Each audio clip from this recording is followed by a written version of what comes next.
Phuket से दिल्ली आने वाली एयर इंडिया फ्लाइट के कैप्टन को लेकर एक बड़ा अपडेट सामने आया है। दावा है कि लैंडिंग के बाद कराए गए डोप टेस्ट में पायलट पॉजिटिव पाया गया। हालांकि एयर इंडिया ने अब तक इस रिपोर्ट की पुष्टि नहीं की है। 4 अगस्त को फ्लाइट में टर्बुलेंस के दौरान 17 लोग घायल हुए थे। इसी से जुड़ी एक रिपोर्ट आपको दिखाते हैं।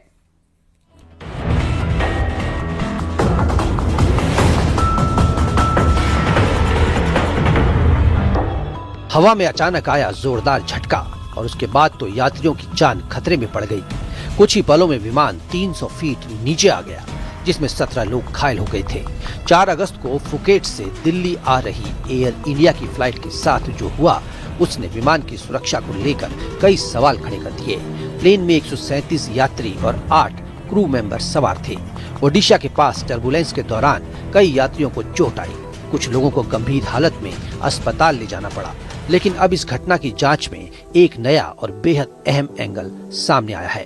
दावा है कि फ्लाइट के कैप्टन की post flight drug screening report में साइको एक्टिव पदार्थ की मौजूदगी पाई गई है।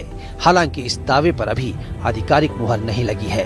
वहीं एयर इंडिया के मुताबिक नियमों के तहत फ्लाइट के बाद दोनों पायलटों की स्क्रीनिंग कराई गई थी, लेकिन जांच के नतीजे अभी एयरलाइन को आधिकारिक तौर पर उपलब्ध नहीं कराए गए हैं। लिहाजा एयरलाइन किसी रिपोर्ट पर टिप्पणी नहीं कर सकती। डीजीसीए इस पूरे मामले के कई पहलुओं को देख रही है। मौसम की स्थिति क्या थी, टर्बुलेंस कितना गंभीर था, पायलटों ने अचानक बदले हालात में क्या कदम उठाए और क्या विमान को उसी रूट पर आगे ले जाना उचित था। जांच में विमान को हुए संभावित नुकसान की भी पड़ताल की जा रही है। सवाल ये भी है कि क्या टर्बुलेंस के बाद किसी नजदीकी एयरपोर्ट पर विमान उतारने की जरूरत थी या दिल्ली तक उड़ान जारी रखना सुरक्षित था। टर्बुलेंस दरअसल वातावरण में हवा की गति और दिशा में अचानक होने वाले बदलाव हैं। इसका असर विमान पर झटकों के रूप में दिखाई देता है। कभी विमान कुछ नीचे आ सकता है तो कभी अचानक ऊपर उठ सकता है। कभी दाएं बाएं झटका महसूस हो सकता है। पायलटों को खराब मौसम और अस्थिर हवा में विमान संभालने की ट्रेनिंग दी जाती है।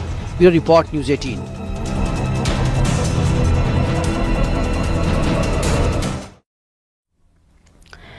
महाराष्ट्र के पुणे में झरने की खूबसूरती के बीच सेल्फी लेने की कोशिश एक युवक की जान पर भारी पड़ गई। अचानक से युवक का पैर फिसल गया और वो गहरी खाई की ओर जाने लगा। गनीमत रही कि युवक ने गिरते समय एक चट्टान को पकड़ लिया और काफी देर तक युवक खतरनाक स्थिति में चट्टान के सहारे लटका रहा। इस दौरान आसपास मौजूद पर्यटकों और स्थानीय लोगों ने उसकी जान बचाई है।